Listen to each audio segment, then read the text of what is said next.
pengurus masjid, seluruh amal senantiasa rahmat Allah Subhanahu wa Ta'ala. Kembali malam hari ini kita bersyukur kepada Allah atas segala nikmat rahmat, taufik, hidayah, serta datang nikmat yang diberikan kepada kita sekalian, sehingga nikmat tersebut mampu menggerakkan langkah kita berat dan kedatangan Allah hadir dalam satu majelis ini. Mudah-mudahan hadir bertemu dan berkumpul dengan kita akan memberikan salah satu sebab kemenangan, maghfirah, barakah Allah Subhanahu wa Ta'ala. Salam tak lupa kita akan meminta kepada pimpinan kita, baginda Rasul kita Muhammad Sallallahu Alaihi Wasallam, keluarga dan para sahabatnya. Semoga kita termasuk umat yang selalu setia menjalankan syariatnya dan selalu mengharapkan satu nikmat dunia yang telah menyenangkan Allah. Bismillahirrahmanirrahim. Assalamualaikum warahmatullahi wabarakatuh. Wa nafa'ana bi wa bi barakatuh wa bi kulli khairin amin. Wa minal muhafazati 'ala sholati, dan di antara sebagian memelihara sholat, wa iqamati, dan mendirikan sholat, laha, yaitu baginya kamal toharoti, untuk kesempurnaan daripada sholat ujian, wal ihtiyatu fiha fil badani was sawmi, untuk menjaga kehati-hatian di dalam toharo itu fil badani was sawmi, baik badan maupun saub, yaitu pakaian, wal makani, maupun tempat. Qala alaihi salatu wassalam, bersabda Nabi Muhammad sallallahu alaihi wasallam, at-tahuru miftahus sholati, kebersihan, kesucian, taharah itu adalah kunci daripada sholat. Wa fi hadits akhar, bagaimana hadis yang lain, at-tahuru syatrul iman, kesucian itu, bersih itu adalah tengah dari iman. Wa isbatul wudu'i, dan juga menyempurnakan daripada wudu, wa tasbituhu min wari waswasin, dan adalah 3 kali per 3 selain daripada sifat was-was. Hadir dalam mengajar, mari kita bicara bagaimana sholat Nabi kita Muhammad SAW untuk menjaga khusyuk kita. Walaupun kita sulit di generasi kita, berbeda pada generasi para sahabat. Namun demikian, teori-teori ataupun cara-cara kiat-kiat kita sudah upayakan. Oleh itu, menjaga sholat yang kita lakukan juga kemarin berkaitan dengan di samping zahir kita melakukan gerakan-gerakan, juga pada hakikatnya masuk kepada batin kita ketika kita melaksanakan sholat. Khususnya kita ini tergantung keadaan, tergantung daripada keimanan. Hingga ulama mengatakan as-sholatu minal akhirah, sholat itu merupakan kegiatan-kegiatan akhirat. Fa idza dakhalta fiha wa dunya, kalau kamu sudah masuk sholat, maka keluar dari dunia. Maksud pikiran-pikiran yang ada ketika sholat diupayakan supaya hilangkan. Kita fokus kepada Allah Subhanahu wa Ta'ala. Karena ketika sholat kita mendatangi Allah. Wasajidu yasjudu ala qadamaillahi ta'ala. Ketika posisi kita sujud, hakikatnya kita berada di kaki Allah, berada di hadapan Allah. Karena itu dengan sholat ini mengupayakan bentuk pengabdian kita seorang hamba kepada Khalik yang menciptakan. Oleh itu menjaga sholat atau menjaga sholat tidak lepas daripada toharo kesucian. Kalau kita bicara dalam fikih ada kaitannya dengan syarat sholat, ada syarat sah wajibnya sholat. Nah, di antaranya ini bersih, kebersihan dijaga supaya ihtiyatu fiha, supaya ada kehati-hatian tidak toharul fil badani wasobi, baik ada pada tubuh kita, badan maupun pakaian yang berkaitan dengan najis, wal majari maupun tempat. Pada itu amannya kita sholat agar tidak di masjid. Insya Allah di sini selalu bersih. Jadi kita tidak perlu was-was lagi ketika kita di masjid, kecuali kita berada di rumah kemungkinan, atau kita apalagi tidak punya tempat khalwat. Di tempat khalwat ada satu ruangan khusus, khusus tempat itu hanya untuk kita beribadah sholat kepada Allah Subhanahu wa Ta'ala. Jadi kesucian ini berkaitan dengan masalah wudu juga. Sebab wudu untuk menyempurnakan wudu kita. Itu salah satu bagian. Ketika wudu batal, otomatis sholatnya batal. Kemudian yang kedua, dikatakan bahwasanya wata jidu wudu'il dikuli sholatin minal sunnati, untuk menghindarkan was-was kita, maka boleh memperbarukan wudu. Memperbarukan wudu ini artinya ketika batal boleh kita wudu lagi dengan wajib, atau sifat was-was kita dibatal belum, lebih baik ganti wudu, lebih baik diperbarukan wudu lagi kalau terjadi sifat was-was. Karena memang salah bagian min amal syaitan, daripada perbuatan-perbuatan syaitan ini untuk mengacaukan manusia. Ya, sifat-sifat semacam itu mengacaukan manusia supaya ini kadang-kadang nggak batal, padahal pada hakikatnya yakin dia itu batal. Maka sifat-sifat itu lebih baik wudu. Dan tadi wudu ini merupakan sunnah Nabi kita Muhammad SAW. Apalagi kalau biasakan wadawam alal wudu, Nabi mendawakan wudu. Arti mendawakan wudu ini tidak hanya untuk sholat, ya, lagi mau kerja kita wudu dulu. Dan syukur-syukur ketika wudu ini kita disunahkan untuk sholat wudu. Ya, ada syukur wudu, melaksanakan sholat wudu. Dan dengan wudu ini otomatis kesuciannya dijaga, badannya akan dijadikan bersih. Suci badannya, juga hal-hal yang ada di bekas di tubuh kita ini akan dihilangkan daripada dosa-dosanya Allah Subhanahu wa Ta'ala. Ada satu keutamaan wudu dalam satu hadis Nabi kita Muhammad SAW menjelaskan berkaitan dengan bagaimana wudu, keutamaan wudu ini baru wudu saja, belum lagi keutamaan sholat. Rasulullah SAW bersabda dari Abu Hurairah radhiyallahu berkata, bersabda Nabi kita Muhammad SAW, "Idza tawadda al-'abdul muslimu awil mu'min." Jika berwudu seorang muslim atau mukmin, maka salah wajhahu, maka ketika membasuh wajahnya, kharaja min wajhihi, maka akan keluar dari wajahnya kullu khati'atin, setiap dosanya, kesalahan nazara ilaiha di ainihi, yaitu kesalahan dosa-dosa ketika dia memandang dengan di aini.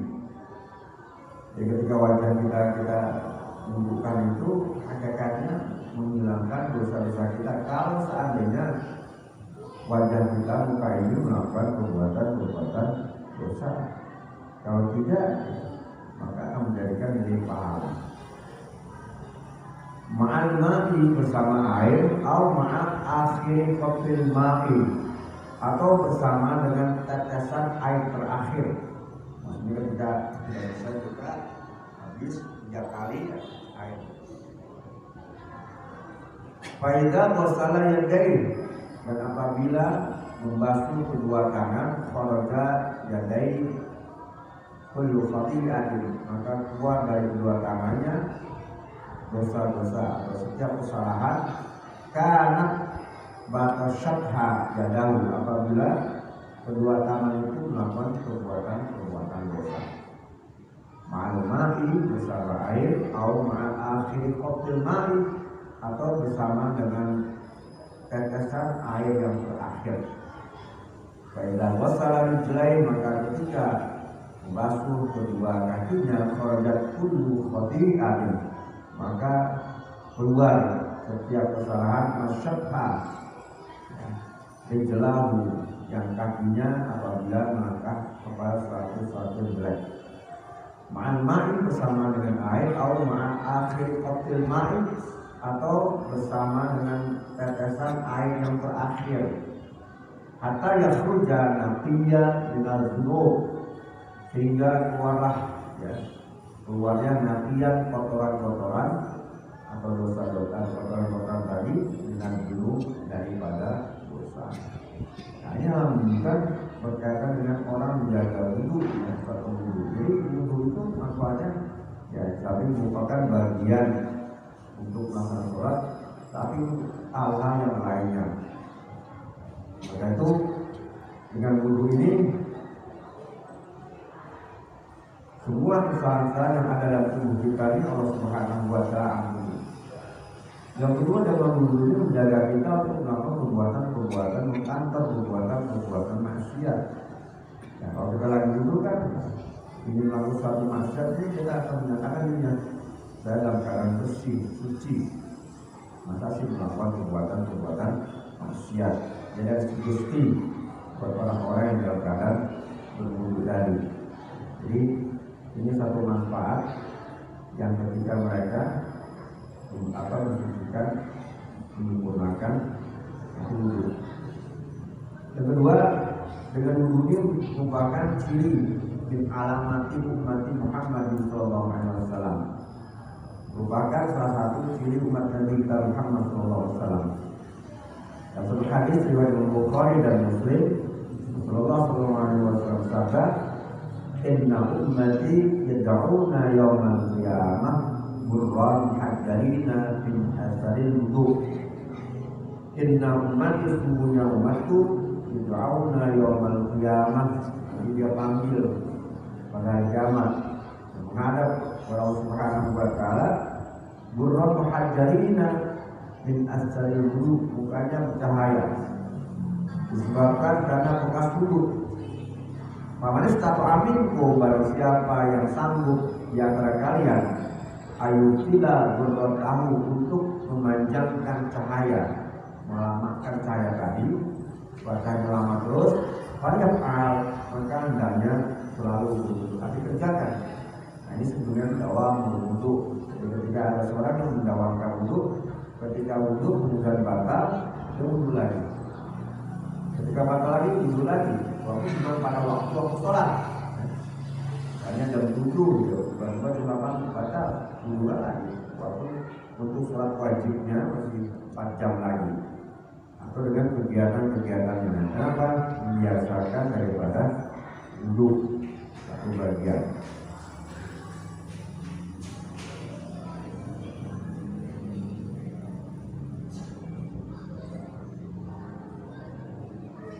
Wafi riwayat ukhra,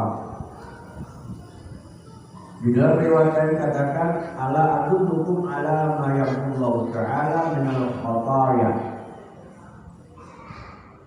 Maukah kalian aku tunjukkan ala ma yaqulullahu bil khataya, sesuatu yang bisa menghapuskan daripada kesalahan, wa yarfa'u bihi darajati, di samping menghapuskan kesalahan, mengangkat derajat. Qalu, sahabat kemudian menjawab, bala ya Rasulullah, mau ya Rasulullah. Apa Nabi katanya? Isbatul wudu'i alal makari, menyempurnakan wudu alal makari, pada tempat yang tidak islami. Ulama hadis menyatakan alal makari ini maksudnya pada waktu dingin, ya.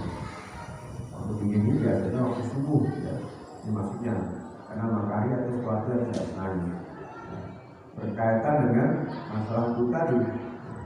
Jadi dengan demikian disempurnakan pada waktu-waktu dalam keadaan ini salah satu sebab Allah akan menghapuskan dosa dan mengangkat derajat. Yang kedua, waqastratul khotoya minal masjid, kemudian membanyakkan langkah-langkah ke masjid. Berkaitan dengan setiap langkah-langkah itu akan mendapatkan satu langkah, dalam hadis lain mendapatkan 3 poin. Yang pertama mendapatkan pahala, yang kedua dihapuskan dosa, yang ketiga diangkat derajat. Itu satu langkah. Maka pada hakikatnya makin jauh jarak yang ditempuh, ya makin banyak langkahnya. Makin banyak langkahnya, makin banyak pahalanya. Jadi salah satu contoh bagaimana ketika seorang sahabat Nabi yang bernama Sya'ban. Kita pernah dengar cerita sahabat Nabi yang bernama Sya'ban. Jadi Sya'ban salah satu sahabat Nabi SAW yang rumahnya juga jauh, tapi ke masjid dia lebih awal. Ya paling dulu dia datang. Karena itu ketika beliau waktu subuh, biasa subuh dia datang, tiba-tiba dia belum datang. Kemudian ketika itu Umi Maktum kalau salah untuk qomat tiba-tiba dicegah oleh Nabi kita Muhammad SAW. Tetapi kita tunggu dulu Sya'ban, mungkin dia masih dalam perjalanan karena memang rumahnya jauh. Namun setelah qomat lama ditunggu oleh karena Nabi SAW terus menyuruh para sahabat untuk qomat. Maka setelah qomat kemudian dilaksanakanlah sholat subuh. Setelah sholat subuh tiba-tiba Nabi SAW selesai subuh menanyakan siapa tahu Mas Sya'ban. Karena Nabi SAW sering memperhatikan jamaah, perhatikan para sahabat kalau keadaan ke masjid, apalagi beliau adalah orang yang paling rajin, khawatir tidak apa-apa. Ternyata pas sampai di rumahnya dikatakan, ya Rasulullah, saya tahu Mas Sya'ban, rumahnya paling jauh di antara kami. Maka kemudian pada subuh Nabi SAW jalan bersama Sya'ban. Maka ketika sampai di rumahnya, sebagaimana biasanya, mengucapkan salam, menanyakan Sya'ban, betapa kagetnya istri Rasulullah SAW ketika mendengar yang dihadapannya adalah Rasulullah SAW. Karena Sya'ban salah satu orang yang sangat mencintai Nabi, sering menceritakan keadaan Nabi, sifat sahabat Nabi, bagaimana ibadah Nabi, menjadi idola dari Sya'ban. Maka ketika itu betapa gembira di sini Nabi, tapi ketika di mana Sya'ban, dikatakan Sya'ban telah meninggal dunia. Innalillahi wa inna ilaihi raji'un. Maka ketika itu Nabi mengatakan wa ahlul jannah, dia ada termasuk orang yang ahli jannah, artinya penduduk ahli surga, dikatakan oleh Nabi Muhammad SAW. Tapi betapa kagetnya ketika Rasulullah SAW mengucapkan semacam itu, sehingga istrinya bertanya, ya Rasulullah, apakah suami saya ini penduduk surga ahli surga? Karena ketika meninggal dia dalam keadaan kondisi sakit yang begitu panas. Sakit panas itu sehingga apa yang dibicarakan saya tidak mengerti. Apa dikatakan Sya'ban? Kemudian disini mengatakan ya walakin kana ba'idan, ya walakin kana dari dan sebagainya. Nanti kemudian tersenyum mengatakan min alamati ahli jannah. Ini adalah salah satu tanda-tanda penduduk surga ahli surga. Kemudian Rasulullah SAW suruh sahabat membacakan surat Qaf, surat 50 ayat 22 atau 20 saya lupa. Walaqad apa depannya? Coba dilihat ya. Dan ketika dibacakan itu kemudian sahabat baru memahami. Ya. Kenapa? Karena ketika orang intiqalu hamilan jasad, ketika roh terpisah dari jasad itu didatangi oleh malaikat. Maka ketika itu Allah Subhanahu wa Ta'ala melihatkan setiap perbuatan masa lalunya itu dibiarkan oleh Allah Subhanahu wa Ta'ala. Kalau perbuatan yang lebih banyak, dominan yang lebih banyak kebaikan, maka kebaikan. Maka dalam surat Al-Mu'min Al-Ghafar ayat 30 itu jelaskan innal ladzina qalu rabbuna Allah tsumma istaqamu tatanazzalu 'alaihimul malaikatu alla takhafu wa la tahzanu wa basyiru bil jannati allati kuntum tu'adun. Sesungguhnya orang-orang yang katakan Tuhan kami adalah Allah, kemudian istiqamah, maka dalam ayat ini tafsirannya dan ketika dia akan meninggal maka turun malaikat mengatakan Allah takhafu wa la tahzanu, jangan kamu takut dan jangan kamu sedih, wa basyiru bil jannati allati kuntum tu'adun. Ya, maka berita gembira yang Allah Subhanahu wa Ta'ala janjikan buat siapa? Buat mereka beriman kepada Allah Subhanahu wa Ta'ala. Itu janji Allah. Jadi ketika diperlihatkan itu katakan bahwasanya al-jannatu wa na'imuha, surga dengan berbagai macam kenikmatan itu diperlihatkan oleh Allah Subhanahu wa Ta'ala kepada mereka di surga. Itu ketika akan dicabut nyawanya. Maka itu salah satu bagian ketika Sya'ban diperlihatkan semacam itu, maka Nabi Shallallahu Alaihi Wasallam langsung menyatakan bahwa ahlul jannah, dia adalah salah satu ahli surga, artinya penduduk surga. Kita bacakan surat Qaf ya. Ini dalam tafsirannya, walaqad kunta fi ghaflatin min hadza, dan sungguh kamu dahulu lalai tentang peristiwa min hadza, peristiwa ini, wa kasyafna anka ghidha'aka, dan kami tutup atau kami singkapkan tutup yang menutupi matamu. Fabasaruka yauma hadir, dan pada saat ini sehingga penglihatan kamu begitu tajam. Kalau kita baca teksnya saja kita sulit untuk memahami. Ternyata dalam tafsirannya yang dimaksud Allah membuka singkap tutup mata kamu, ya mata kamu ini maksudnya penglihatan di masa lalu, maaf, misalnya penglihatan 24 tahun lalu itu bisa dilihat. Mungkin bahasa kita filenya dibuka oleh Subhanahu wa Ta'ala, kebaikan. Nah, dicontohkan Sya'ban semacam itu. Jadi ketika dibuat file kehidupan Sya'ban melihat betapa dia merasa menyesal. Apanya langkah-langkahnya ketika Allah Subhanahu wa Ta'ala berikan begitu banyak pahala, dia menyesal. Dia mengatakan, ya wahai kana ba'idan, wahai Allah, kau tahu pahalanya min khotoyakum ya, setiap langkah kamu, atau misalnya khutwatin, yang dipulih khutwatin, setiap khutwah ini pahala besar. Kenapa rumah saya nggak jauh? Ya. Maka katanya, ya wahai kana ba'idan, wahai Allah, kalau begini, kenapa rumah saya nggak jauh? Nah, ini bukan penyesalan Sya'ban. Yang kedua, ya wahai kana jadi, dan ternyata ketika dibuka tabir di masa lalu, Sya'ban telah menolong seorang. Jadi ketika mau isya, tiba-tiba keluar suasana dingin, angin, ada orang yang dalam keadaan menggigil kedinginan. Dia mau ke masjid, akhirnya dia duduk sebentar. Sya'ban melihat pas kedinginan semacam itu, pembul, artinya jaket wol yang dibawa Sya'ban ini dibuka, diberikan kepada orang tadi supaya dia bisa menuju ke masjid. Dia pulang lagi, ya, ambil lagi, kemudian jalan balik. Ternyata nilai pahala ini begitu besar di sisi Allah Subhanahu wa Ta'ala. Diperlihatkan Allah ketika dia mau meninggal, ya. Maka dimanakan ya walah imkana jadidan, oleh Allah, kalau begini kenapa saya tidak berikan yang baru, ya? Artinya pahala layak pakai atau baju layak pakai saja, pahala besar apalagi yang baru. Maka ada satu penyesalan seperti itu.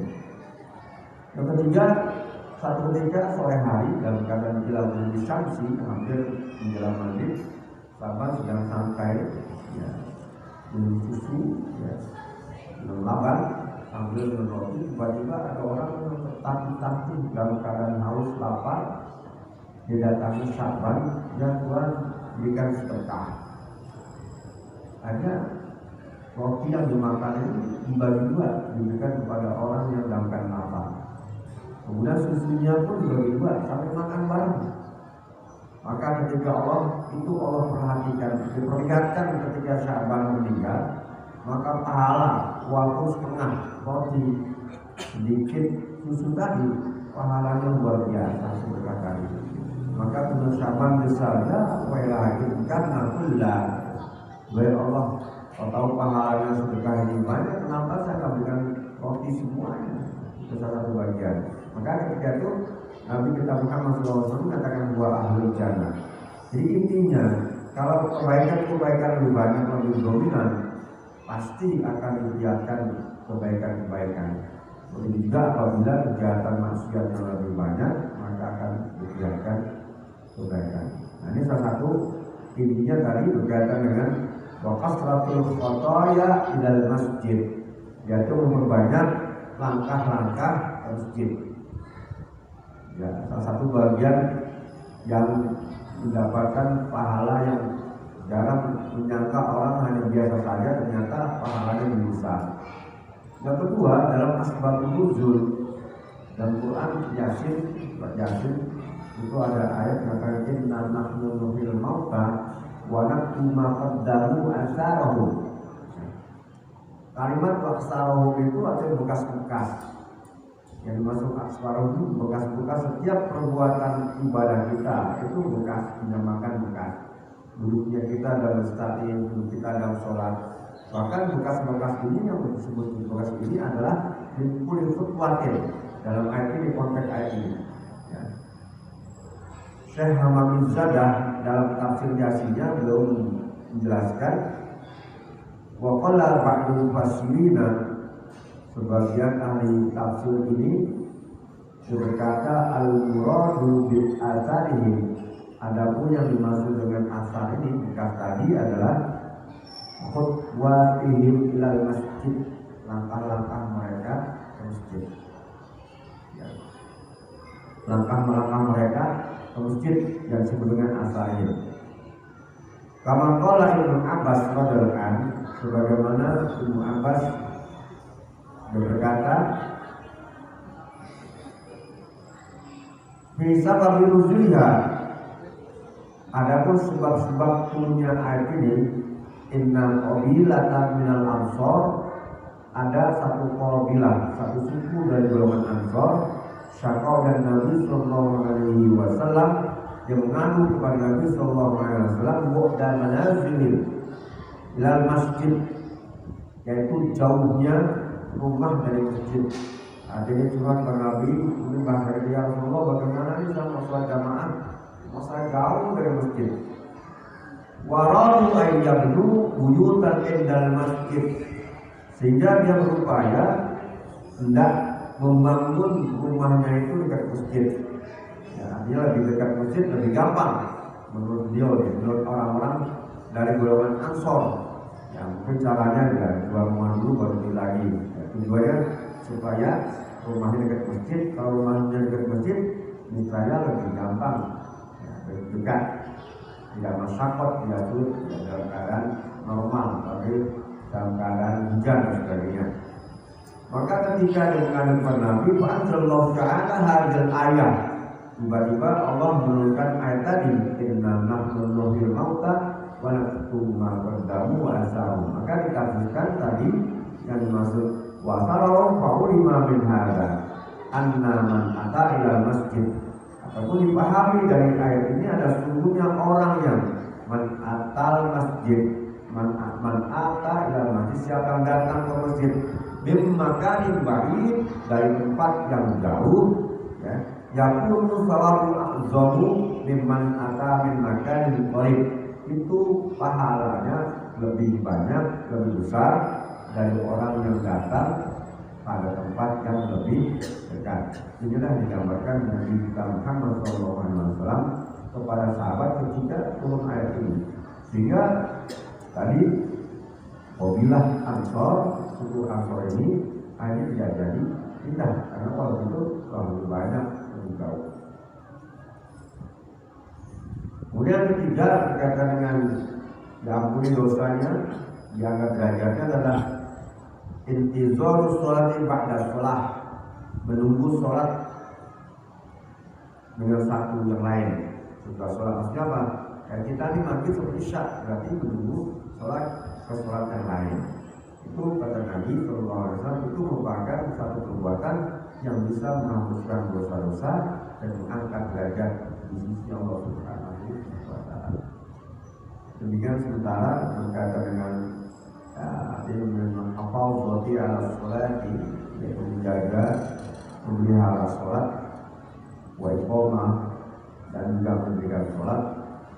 Berkaitan dengan amal taharah, untuk diantaranya adalah menyempurnakan taharah, kebersihan. Yang dimaksud di sini adalah wudu, yang berkaitan dengan wudu, kebersihan, kesucian. Sebelum lanjut, masih ada waktu, mungkin ada yang mau ditanyakan sekitar materi ini ataupun yang lain. Silakan.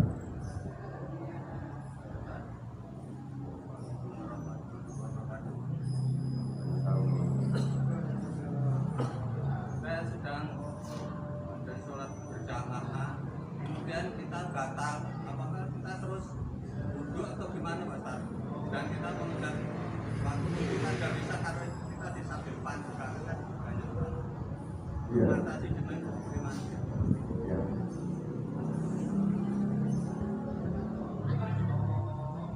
Hal-hal yang membatalkan sholat adalah salah satu kaitannya yang berkaitan dengan wudhu tadi, ya.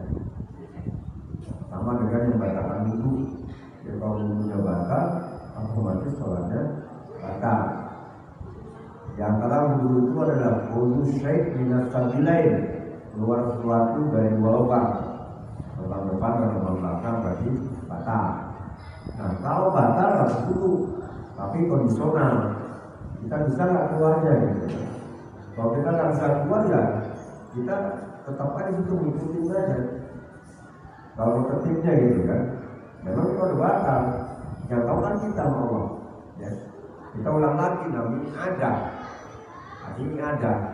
Ini ada mengulang ibadah tadi kalau di antara rukun dan syaratnya tertinggal ataupun ya tadi salah satu bagian syarat wajibnya sholat itu sudah tertinggal tadi, maka salah satu bagian. Tapi kalau kita masih bisa keluar, ya boleh-boleh saja, kalau bisa. Tapi kalau paling depan itu susah betul ya. Ya, kalau pas di depan, makanya zaman dulu kalau imam ini kalau batal ini ada tempat untuk keluar gitu. Ada tempat keluar, ada tempat untuk kalau pinggiran itu untuk keluarkan kalau ada dahak tadi. Berkaitan dengan itu, karena kalau ada dahak atau apa kan nggak boleh buang itu keluar depan, karena depan tidak dibolehkan. Jadi salah satu jalan tetap melakukan ibadah tadi, cuma kita tahu batal. Berarti kita yang ada sholat sendiri.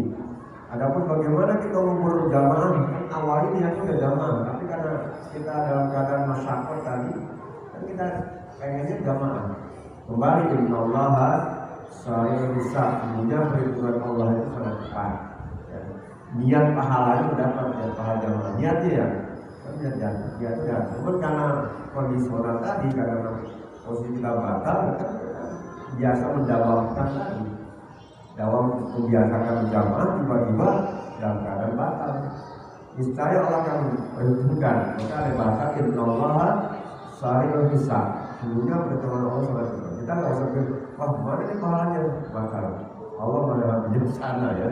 Karena dalam keadaan batal bukan karena sengaja kita. Kita udah niat datang lebih awal. Gitu. Posisinya paling depan lagi pahalanya makin banyak. Ya, jadi kalau tertibnya, adabnya, memang harus diam. Maksudnya diam itu bukan air yang batal jauhan juga, ikutin gerakan-gerakan. Walaupun kita sudah tidak suci, ya. Supaya kita tidak orang, gitu ya. Kecuali pojokan kan, pojokan masih ada atap dan tempat bisa. Sebab berkaitan dengan melangkahi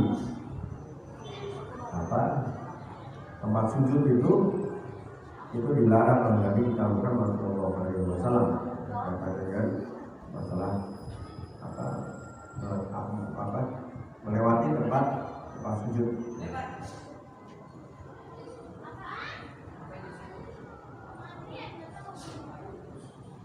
Ada yang lain?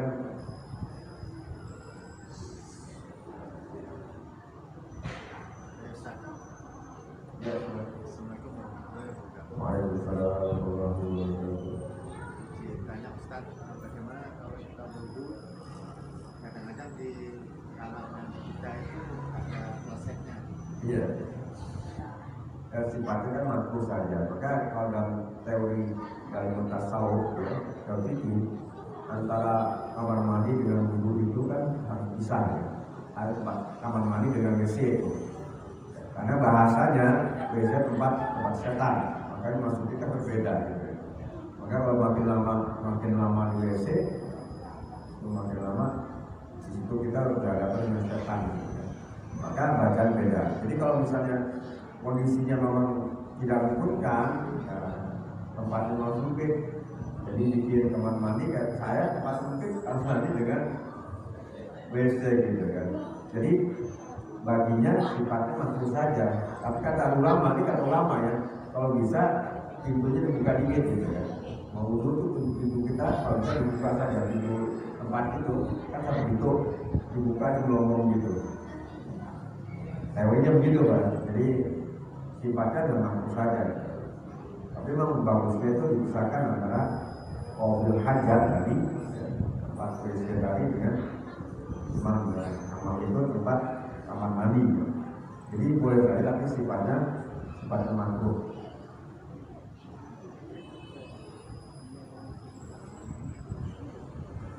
Jadi kalau mau ini sedikit mau lama sedikit Pak, ya kita kan di depan rumah tuh suka ada keran ya.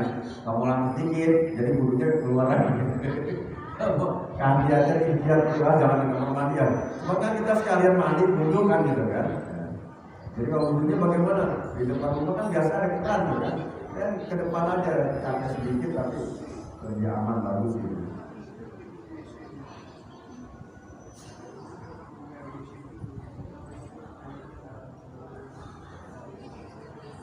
Silakan Pak, mungkin ada yang lain.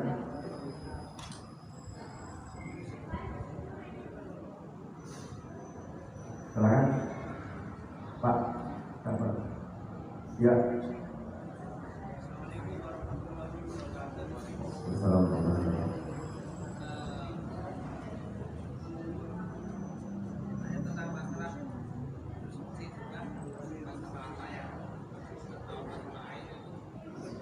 Praktek untuk untuk tayamum atau suci itu bagi orang tua yang sudah sepuh yang mungkin buang air besar dan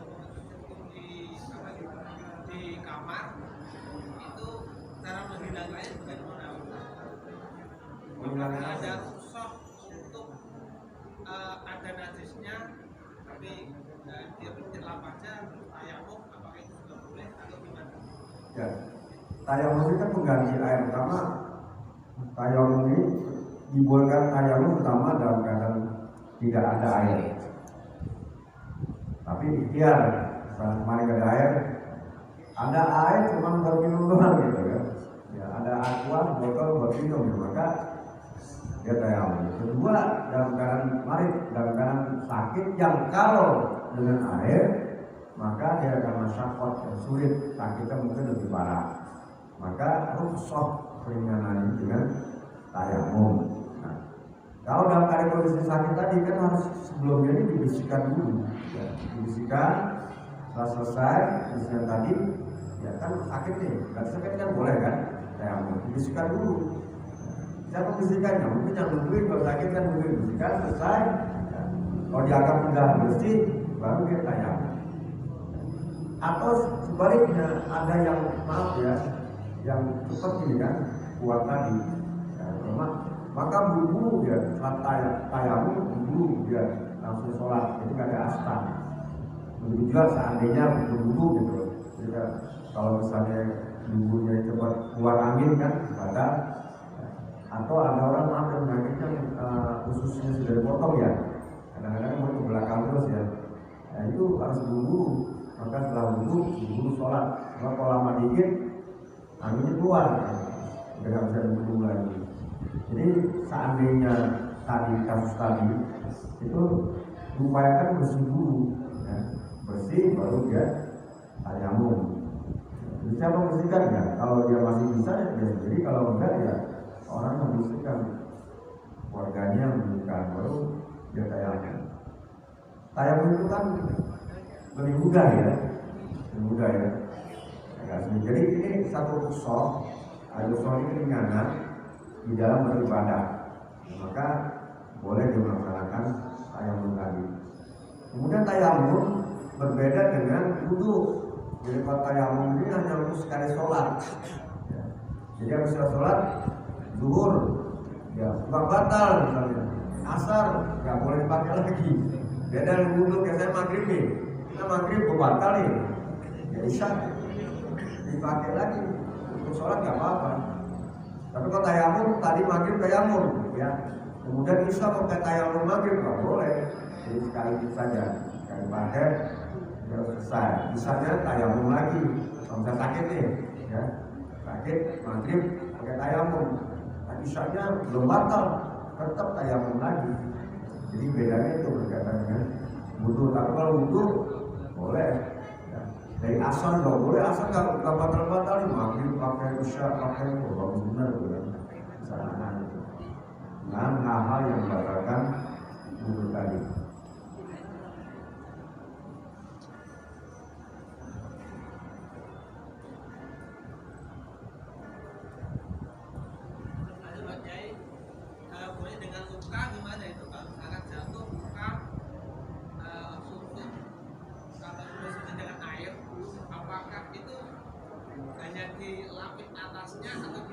Iya, sama seperti ada khop, kalau sepatu tinggi itu kan kalau zaman sekarang nggak ada kan, khop itu begitu. Jadi sepatu yang tinggi ini kalau dalam keadaan sulit menyapu sepatu, tapi awal dulu ya, mau wudu tiba-tiba batal, maka yang bisa tempat kakinya dikeluarkan karena udara dingin, maka disap saja. Maka kalau misalnya ada perban, luka ada perban, ya maka di luarnya saja. Di luar perban ini rusak saja, nggak semuanya harus sampai ke dalam kan di dalam keadaan sakit. Seandainya dia dalam keadaan berkorban. Jadi inilah kata Nabi dalam hadisnya, yasir wal tu'asyir, mudahkan jangan sulit. Itu penting masalah belajar. Kenapa? Kondisinya beda dengan orang normal. Mana tuh? Kan luka nih, nah, kita mau butuh untuk mengganti sepatu tadi kita kiaskan, kasih plastik, kita kasih di luarnya aja juga, nah itu misalkan plastiknya itu boleh nggak? Sama aja dengan perban tadi. Ya kalau perban kan gampang, cuman plastiknya dibuka lagi gitu. Gitu ya. Itu nggak kali lagi gitu. Itu kan dimudahkan, mau pakai perban yang dibuka di atasnya kan boleh kan gitu. Ya kalau misalnya dia akan pakai plastik buka lagi, berarti itu lukanya terbuka dong. Nah, jadi penyakit, luka kan harus diobati. Ya kan gitu kan? Iya, di luar gitu kan. Nah dari perbannya di luar perbannya nggak apa-apa. Gak ada yang punya mudah-mudahan manfaatnya. Bismillahirrahmanirrahim. Muhammad wa ala alihi wa Muhammad Allahumma ahlina ma najahina alina wa minna bi'a wa sababali wa qiyasi junubina wa ahlina miskin wa alaina min fadli wa